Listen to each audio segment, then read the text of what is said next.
జగన్ అవినీతి కేసుల్లో సీబీఐ సరిగ్గా విచారణ చేయలేకపోయిందని విమర్శించారు టీడీపీ నేత వర్లరామయ్య.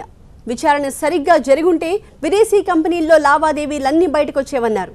ఈ విషయంలో సీబీఐ ఎక్కడో తప్పటడుగు వేసిందన్నారు Varla Ramaiah. Central bureau of investigation కూడా ఇతని అవినీతి పైన సంపూర్తిగా దర్యాప్తు చేయలేకపోయింది. చేసినట్లయితే అతను ఫారిన్ ఇతర దేశాల్లో పెట్టుబడుల గురించి ఎందుకు పూర్తిగా దర్యాప్తు చేయలేదు?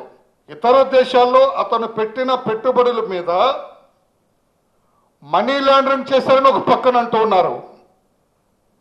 మనీ లాండరింగ్ పైన పూర్తిగా దర్యాప్తు చేయటంలో ఎక్కడో తప్పటడుగు వేసింది CBI. Silicon builders, marvel infrastructure,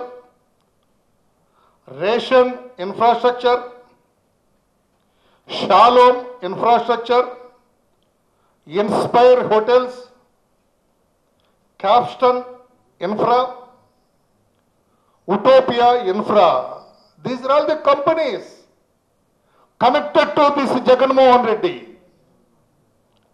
వీటన్నిటి మీద మీరు ఎందుకు దర్యాప్తు చేయలేదని మేము అడుగుతున్నాం.